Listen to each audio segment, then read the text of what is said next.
The morning sun filtered softly through the lace curtains, casting delicate patches of light across the worn wooden floorboards of the house that had been both sanctuary and battlefield for more than 40 years. I sat by the window, a cup of cold tea growing forgotten in my hands, and let my gaze wander over the garden that my late husband had planted with such care.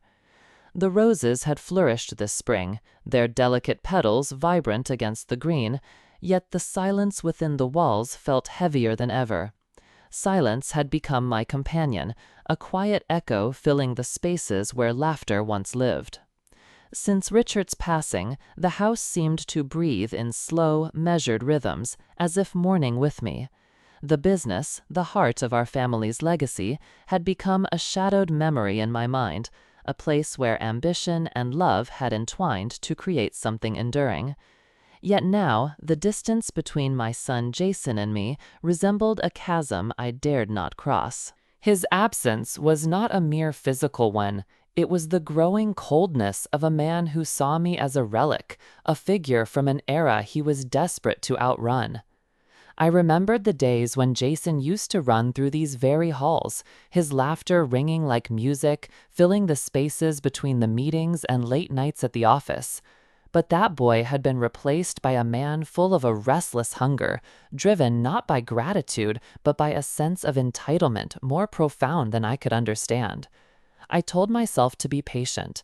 Time might soften the edges of our broken relationship, but deep down, I feared the silence would only grow heavier. The brewed tension in my chest tightened when, unexpectedly, the phone rang that afternoon. The ring sliced through the stillness like a sharp blade. When I answered, his voice was unmistakable. Jason's voice, calm yet carrying an undercurrent of something I couldn't name. "Mother, I'm coming over. We need to talk about the company." I felt a flare of unease, something simmering beneath the polite tone. An hour later he arrived, a slight smirk tugging at his lips, dressed in the crisp suit of a man ready to declare dominion. He handed me a folder, the corners of it sharp and new, unlike the yellowed papers of the past I often revisited. "I think it's time for a new chapter," he said, voice oozing false warmth. "I'm taking over. I want to make some changes, starting with selling parts of the business. It's better for everyone." I watched him as he spoke, the way his eyes gleamed, less with respect, more with impatience. This was no peace offering. This was a coup cloaked in civility. My heart constricted as the realization spread like cold ice through my veins. The man before me was ready to dismantle everything Richard and I had built, brick by brick, as if the years of struggle, nights spent poring over ledgers, and sacrifices made were nothing more than obstacles to his ambition. I hesitated. My voice caught in my throat as I spoke in measured tones, offering counsel drawn from decades of experience. "Jason, please consider the legacy and the people who depend on it. Selling now could mean losing control, something your father and I guarded fiercely." But he brushed aside my words with a dismissive wave, his smile tightening. "I know what I'm doing, Mother. It's time this company reflects today's world, not yesterday's dreams." The conversation ended not with understanding, but with a cold finality. He left before dusk, leaving behind the hollowness of broken promise. In the quiet that followed, I felt the sting of humiliation not from his rejection, but from the betrayal I hadn't imagined from my own son. This was no mere family disagreement. It was a severing of the bond that had once been my pride and joy. At night, as I lay awake, the weight of the burgeoning conflict pressed down on me. I recalled the delicate balance Richard and I had fought to maintain between tradition and progress, the careful hands that had steered the company through storms of doubt and despair. How many times had I sacrificed sleep and tears to keep the dream alive? Now, a son I barely recognized threatened to erase it all with a signature. The house felt colder, the silence deeper. Yet beneath the burden of loss and betrayal, an ember flickered within me. If Jason sought to wrest the family legacy for greed and entitlement, then he underestimated the quiet strength forged in years of sacrifice. He saw a frail woman, but I was the architect of this empire, and I would not watch it crumble without resistance. As dawn broke, I rose from my chair, stiff with the weight of an afternoon spent in silent despair. The fight ahead was uncertain, but one thing was clear: this would not be the end of my story. The chapters yet to unfold would reveal truths Jason had chosen to ignore. And in the shadows of silence, my strength would quietly grow, waiting for the moment to emerge. The days that followed passed with a certain stillness, as if the house itself were holding its breath. I moved through the rooms with quiet steps, the usual sounds of bustling activity replaced by an oppressive calm. The silence was not empty, it was heavy, laden with everything left unsaid between Jason and me. That quiet was not made of peace, but of the weight of betrayal, of trust irrevocably broken. I found myself drawn into a well of memories, something I had kept beneath the surface in the years since Richard's death. The long nights, the fierce debates, the hands that built each ledger line, each contract, each future plan laid with care and painstaking devotion. I remembered his steady voice in the study, firm yet full of hope as he spoke of the company as more than just a business. It was a promise, a testament to our family's faith in perseverance and hard work. Back then, I too had harbored dreams, not just for the company, but for the family it would sustain. Each sacrifice etched itself deeper into my mind: the dinners missed, the vacations foregone, the words left unsaid to keep peace in moments when I was weary but strong. I saw the blurred vision of the young mother I once was, standing silently as Richard navigated the turbulent waters, always believing that his strength would be our guiding light. The truth, buried beneath years of loyalty and love, was that I had been the silent pillar supporting it all. Yet now that truth felt fragile, almost invisible to the son who sought to undo it.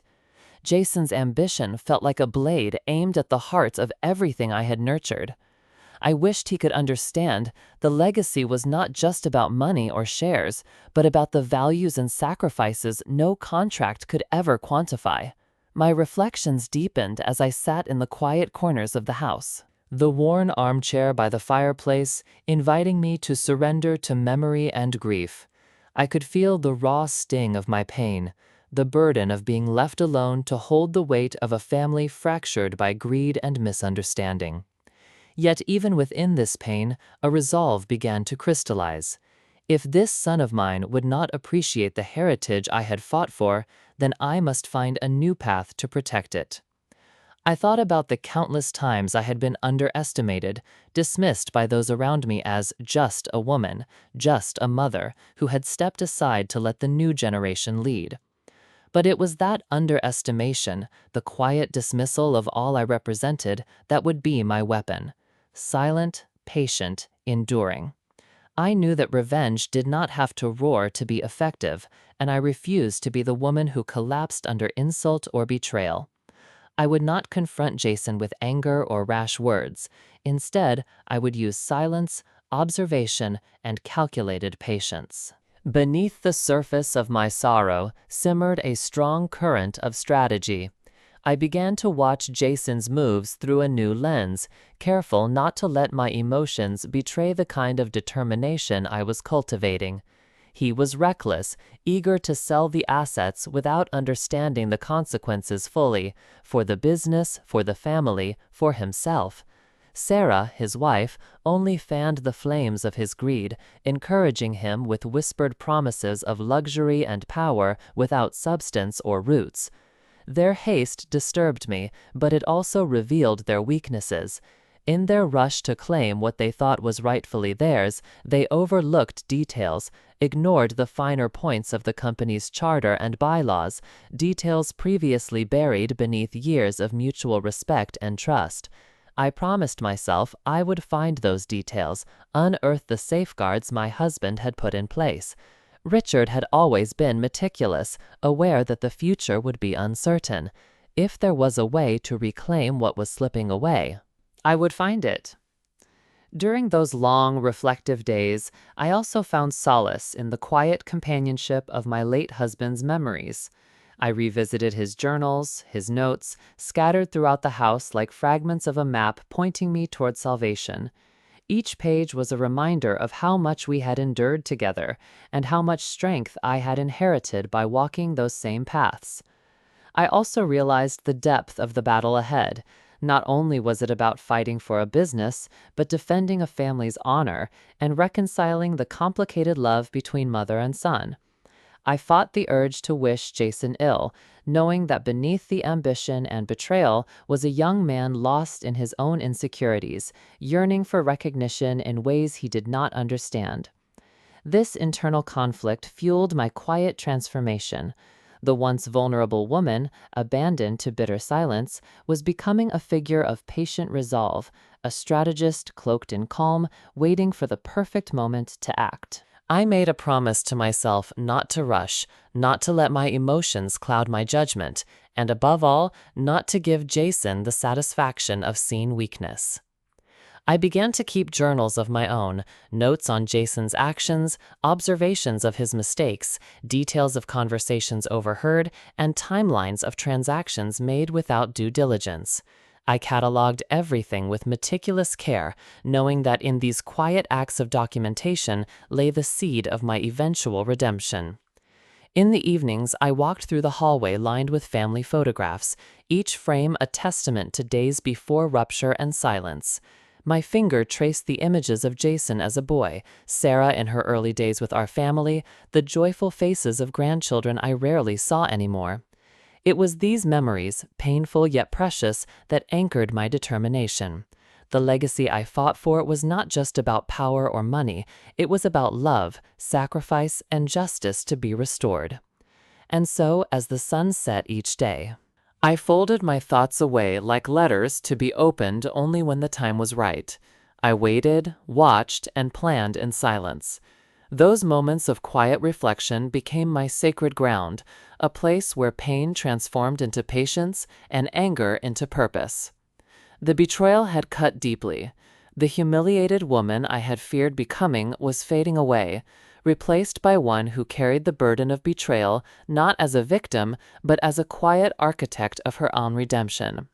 In the stillness of those days, beneath the scar of broken trust, I began to forge a path forward, a path paved with resilience, strategy, and the slow, simmering power of silence.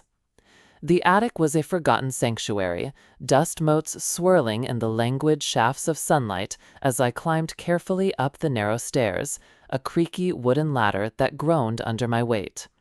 The air was thick, carrying the faint scent of old paper, forgotten memories, and long-closed doors. It had been years since I ventured into this part of the house. But now, driven by a quiet determination, I found myself drawn there with a purpose that eclipsed past fears.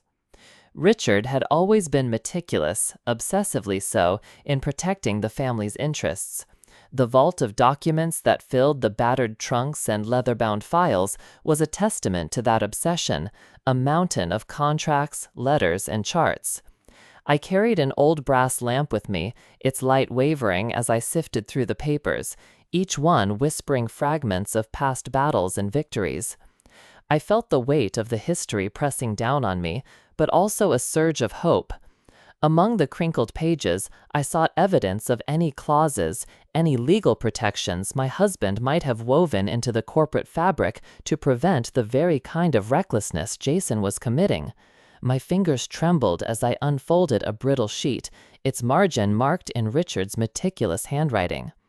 The reversion clause, it was there, just as I suspected, a stipulation tucked in like a time bomb, silently waiting to be triggered should the company enter transactions that threatened to unravel its heritage. This was more than a safeguard, it was a promise, a key to reclaiming what I feared was slipping through my fingers. For hours I pored over the documents, deciphering complex legal jargon that now seemed etched into my very mind. Every paragraph was a link in a chain, binding my family's future to the legacy Richard had crafted with unwavering foresight.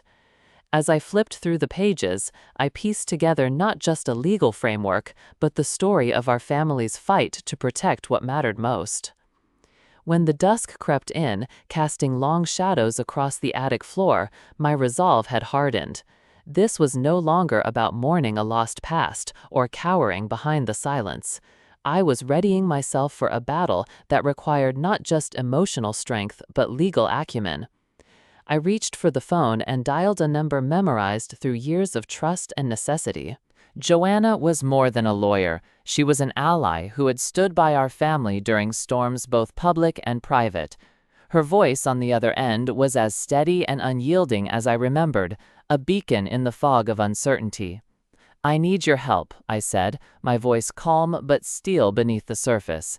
"There are moves being made, reckless ones, and I believe there's a way to stop them. Richard left protections in place, but this situation requires careful navigation. I want to meet." Joanna arranged to see me the next day at her office, a place smelling of leather-bound law books and steadfast justice. There, in her quiet study, lined with shelves of legal volumes, I laid out my findings. The reversion clause, my son's rash attempts to sell the family's holdings, and the grave risks he was oblivious to. She listened intently, her eyes narrowing, not with doubt, but with a spark that mirrored my own determination. "You're right to act," she said finally. "These clauses are often overlooked, but they hold power. Jason's impatience could be his downfall. If we approach this correctly, you can regain control." Together, we began crafting a plan, one that required patience and precision. Joanna reminded me that this was not just a family dispute, but corporate warfare, and to win, I would need to manipulate the silent currents beneath the surface. We mapped out every possible challenge Jason might throw my way, and prepared for countermeasures at each turn. Back home, my investigation deepened. I met with former board members who owed their allegiance to Richard's legacy, asking discreet questions about past meetings and the company's charter. With each conversation, I gathered fragments of support and entries in minutes that validated the existence of protections now imperiled. It was a delicate dance of gathering intel while keeping Jason unaware of the storm gathering at his feet. The family dynamic was strained, each encounter charged with a veneer of civility that barely masked the growing tension. Sarah's presence only thickened the chasm, her sharp eyes flicking with suspicion whenever we crossed paths. During quiet nights, I studied the company's financials, noting transactions that appeared hurried and ill-considered, evidence of Jason's recklessness. I cataloged everything meticulously, knowing I needed a comprehensive dossier to withstand any challenge. The legal battles would be brutal, the emotional toll undeniable, but I could not afford weakness, not now. My patience paid off when I uncovered correspondence between Jason and potential buyers, careless emails revealing plans to liquidate assets without full board approval. These messages were the cracks in his armor, and I guarded the evidence like the precious heirlooms they were, preparing for the moment to strike. With each step, I became more attuned to the ways to wield silence as a weapon, not through confrontation, but strategic withholding of knowledge, the slow tightening of a noose around greed and ignorance. This transformation was both painful and empowering. I recalled the many quiet mornings I spent working beside Richard, watching how he managed the business with quiet authority and unwavering principle. Now I was walking in his footsteps, blending those lessons with my own steel and resolve. Jason's schemes had blinded him to the real legacy at stake. His impatience and the reckless encouragement from Sarah had set the stage for his own undoing. I would not be the woman who watched her world crumble under the weight of entitlement and ambition. Instead, I was becoming the architect of a silent reckoning, a careful and methodical force that would reclaim the family's honor and the business Richard and I had consolidated through sweat and sacrifice. The path ahead promised struggle and confrontation, but with the foundations Richard left behind and Joanna's steadfast support, I felt ready. The quiet power of the legal safeguards, the memories of sacrifice, and the strength drawn from within me formed an unbreakable trinity. As I closed the worn leather folder that held the reversion clause, a sense of calm determination settled over me. Jason's betrayal had ignited a fire I had long restrained, a fire tempered now with patience, knowledge, and unwavering resolve. In the shadows of silence, I was preparing to rise. The days that followed were a careful dance of quiet determination, each action measured and deliberate beneath the calm surface of the family's fragile facade. The house, once filled with warmth and laughter, now seemed charged with tension. Yet to the outside world, nothing seemed amiss. Jason and Sarah moved through their routines, oblivious to the fortress I was assembling around the legacy they sought to dismantle. I began by discreetly liquidating select personal assets, valuables I had long kept in reserve. The process was slow and careful, avoiding any hint of suspicion. Each sale was a small piece of armor in the shield I was building to protect what had been almost lost. Parting with these treasures, symbols of the life and love that had shaped me, was painful, but necessary. I reminded myself that no future was worth fighting for if I remained shackled by sentimentality. Alongside these measures, I tackled outstanding debts that could have become tools of leverage in Jason's hands. One by one, I cleared them, refusing to give him any advantage born of my vulnerabilities. I made quiet calls to bankers and creditors, weaving assurances that everything was under control, even as the storm brewed. My study became the center of operations, the desk covered in ledgers, contracts, and notes meticulously cross-referenced and highlighted. The nights grew long as I transformed grief into strategy. The scratch of my pen and the steady ticking of the clock marking time as I prepared to reclaim what was rightfully mine. Joanna and I devised a legal plan filled with precision. We timed every move to coincide with crucial board meetings and negotiations. While she stood ready to face Jason in the courtroom, I handled the gathering of evidence and the careful documentation that would be the bedrock of our case. Our communications were coded, careful not to reveal the depths of our preparations. Interactions with Jason were guarded. Beneath his arrogance, I glimpsed moments of frustration and doubt. Sarah, ever the sharp observer, sought to unsettle me, attacking subtly with veiled comments and intimidating glances. But her attempts only steeled my resolve. Years of silent endurance had ignited a fire beneath my calm exterior. Our exchanges were a battlefield cloaked in civility. Sarah's materialism and cunning were formidable, but she underestimated the quiet strength of a mother guarding her legacy. I refused to be sidelined or silenced. I also reached out discreetly to trusted members of the company's board, those who had witnessed Richard's dedication and shared our vision for the company's future. Their allegiance was hard-won, built on careful conversations and reminders of our combined responsibility. These allies, though quiet for now, would be crucial when the moment to act arrived. In the stillness of the night, I returned often to the attic's trove of documents, searching for any hidden protections or forgotten details that might strengthen my position. These papers were more than legal instruments. They were the sweat and tears of a lifetime, woven carefully into every clause and stipulation. Then, one autumn morning brought a call from Joanna, a moment I had awaited for months. "We have the evidence we need. Jason has breached the clause. The law is on your side. We're ready." Her voice was steady, giving me the new resolve I so desperately needed. The confrontation was imminent, yet I tempered my anticipation with steady calm. The months of preparation had not only fortified my position, but renewed my sense of purpose. I began to organize my personal affairs, updating my will, securing critical documents and keys, and ensuring everything was in perfect order. This was as much about reclaiming dignity as it was about business strategy. Amid the quiet, I maintained my routines, watering the garden, writing letters to old friends, speaking softly to faded photographs. These acts grounded me, moments of peace before the storm I had set in motion. Each small victory felt like a reaffirmation of justice rather than revenge. I was not merely restoring ownership, I was salvaging the heart of a family, the essence of decades built on sacrifice and love. Yet tension thickened as the family dynamics shifted. Jason grew visibly impatient, his gestures sharper, frustration leaking through his otherwise composed facade. Sarah's polished veneer cracked in fleeting glances and quick remarks, signs of worry hidden beneath practiced smiles.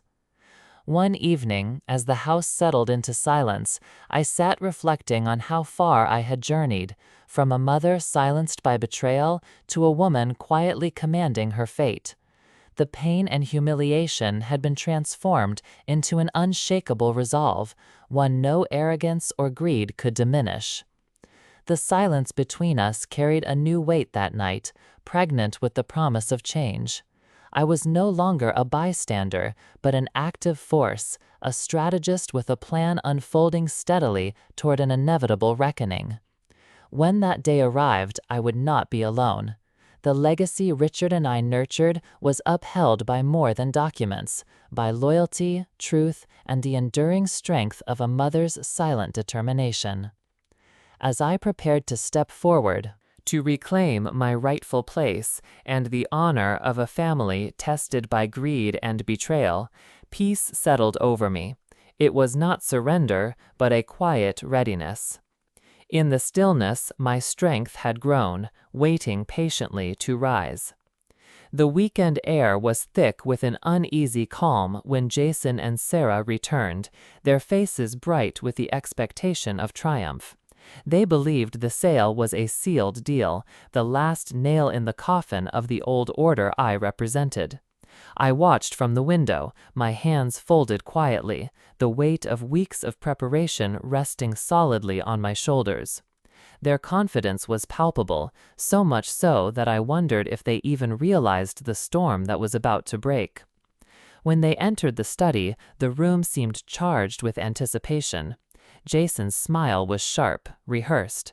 Sarah's eyes glinted with the mix of satisfaction and impatience that often accompanies certainty of victory. But I heard none of their bravado. Instead, I felt a calmness settle over me, a quiet power born of the countless hours spent weaving a net they had failed to see. "Mother," Jason began, his voice light but edged with condescension, "I trust you've had time to think about the sale. It's the best course for all of us. The company needs fresh energy, new management." He set documents on the table, the edges crisp, the ink fresh with finality. I took a moment before speaking, letting their anticipation hang heavy in the air. "Jason," I said, "I have reviewed the terms, but there's an aspect you seem to have overlooked." My voice was soft, deliberate, every word weighed with intent. Sarah's lips pressed into a thin line, her eyes narrowing, but she remained silent. I reached for the folder I had carried with me, the one containing the legal document that would shift our fortunes. I set it carefully on the table and opened it to the page marked by Richard's hand, the reversion clause clearly stated. "This clause," I said, pointing to the carefully typed lines, "outlines that should any sale or transfer be attempted without the full consent of the board and adherence to established procedures, ownership reverts to the original family stakeholders. This clause protects the company from decisions made in haste or for personal gain." My gaze met Jason's, steady and unwavering. His expression faltered, a flicker of surprise quickly masked by feigned confidence. Sarah's grip tightened on the armrest, her carefully constructed composure wavering. Jason's voice sharpened. "That clause is outdated. The company's direction requires agility. We can't be bound by old promises written decades ago." "But those promises were not made lightly," I replied, voice firm. "They are the foundation of this family's legacy and the protection against speculators who do not respect the sacrifices made." I slid the folder across the polished surface, the sound more thunderous than any shout. I have the support of the board who shares this view and will enforce the clause. The room was heavy with silence. Jason's eyes, which had once gleamed with certainty, now narrowed in calculation. He glanced at Sarah, then back at me, perhaps assessing whether this was a bluff or a barrier he could break. Sarah finally spoke, her voice tight but laced with disbelief. "You're standing in the way of progress because of some old grudge. We've earned this." "There is no grudge here," I said, "only a commitment to justice and truth. The company belongs to the family, not to moments of reckless ambition." The tension thickened as Jason sought a retort, but the power dynamic had shifted. I was no longer a passive figure. I held the legal reins, and with Joanna's expertise, the argument was unassailable. I concluded with quiet authority. "I will ensure this company continues as it was meant to, built on hard work, integrity, and respect for legacy, not on greed or impatience." Jason's silence was deafening. The confidence that had carried him so far now cracked beneath the weight of undeniable truth. Sarah's disbelief was palpable, her gaze faltering. It was a moment of reckoning, not just for the company, but for the fractured family standing before me. Jason's frustration simmered visibly now, his jaw clenched, fingers tapping the desk with nervous energy. "You'll regret this," he warned, voice low and tense. "This fight isn't over." I met his glare steadily. "I have no regrets. I am reclaiming what was always meant to be protected." Sarah stepped closer, her tone sharp. "You're defined by the past, by old rules that suffocate progress. You can't hold us back forever." "I am defined by truth and responsibility," I replied. "If that suffocates recklessness, so be it." The room felt charged with years of unspoken resentments, but beneath it all, a new respect seemed to flicker in Jason's eyes, even if grudgingly. As the meeting drew to a close, I felt the weight of the moment settle within me. This confrontation, years in the making, had finally come to pass.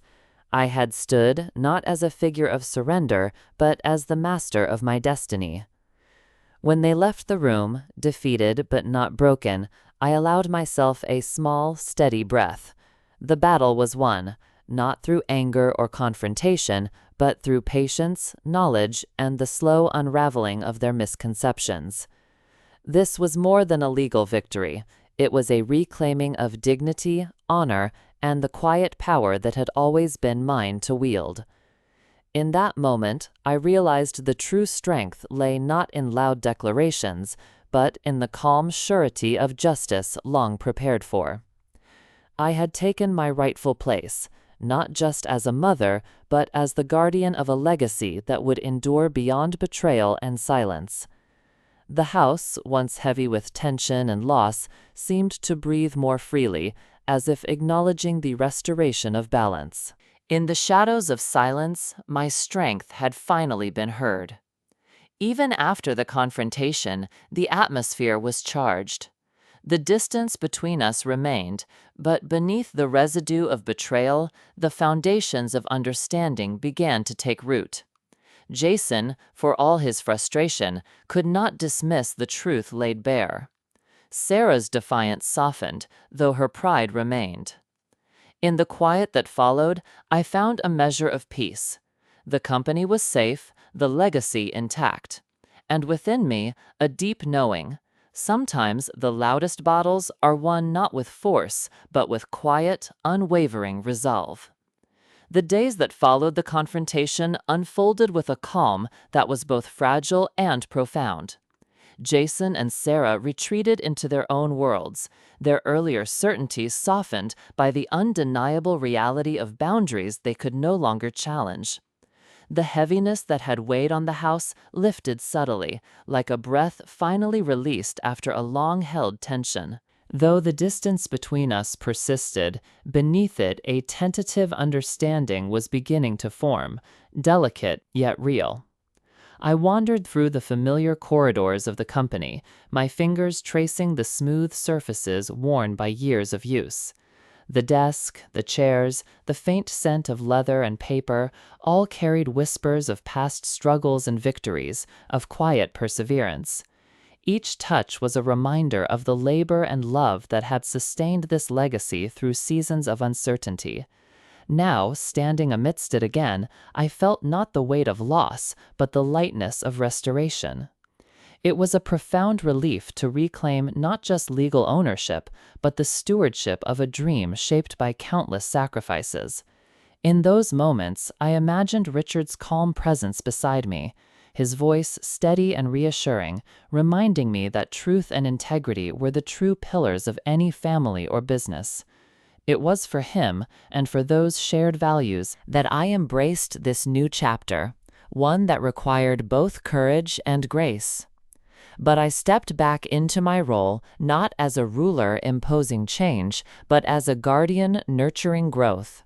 The company was a living entity, fragile and strong all at once, requiring steady hands and a patient heart. I approached every meeting with measured care, encouraging fresh ideas while honoring the principles that had withstood the test of time. It was a delicate balance, whispering encouragement to innovation while preserving the integrity of what was built. In quieter hours, when the noise of daily affairs faded, I reflected on the journey that had led me here. I thought of the mother who had once been silenced by betrayal, feeling small and powerless. The woman I had become was shaped by patience, resilience, and a refusal to be diminished. Pain and humiliation were no longer chains, but lessons etched deeply into my resolve. There were still moments when grief fluttered like a shadow, the absence of a family once whole, the warmth lost beneath years of distance and silence. But I nurtured hope, believing that time might heal the unseen wounds, even if forgiveness lingered beyond reach. My relationship with Jason remained cautious, marked by a tentative respect rather than softness. I sensed beneath his frustration a reluctant acknowledgement, perhaps the faintest recognition of the truth I had laid bare. Whether this fragile seed would take root or wither remained uncertain, but its presence offered a glimmer of peace. Sarah's demeanor also softened, though guarded pride remained a shield. Behind her carefully maintained composure, I glimpsed moments of vulnerability, signs of a woman who once valued family above greed and ambition. Perhaps, with time, these walls of defensiveness might crumble. Day by day, I set about restoring the fragile harmony between past and future. Between tradition and renewal, the house, once heavy with silence and loss, began to breathe anew, with memory, with acceptance, and with the quiet promise of healing. I tended the garden Richard had loved, planting new blooms beside the fading petals of old memories. Each new shoot was a symbol of life persisting through adversity, a testament to renewal. My strength, once hidden in silence, now blossomed openly, steady, enduring, and alive. The battles had left their marks, but those scars were also symbols of endurance and redemption. From this new beginning, the legacy would flourish, rooted deep in sacrifice, watered by patience, and tended by hands strengthened through quiet struggle. It was my silent revenge, transformed into a vibrant affirmation of life and love. In the end, I realized that the loudest victories are often the quietest, that strength does not demand acknowledgement, but grows patiently, waiting for the moment to shine.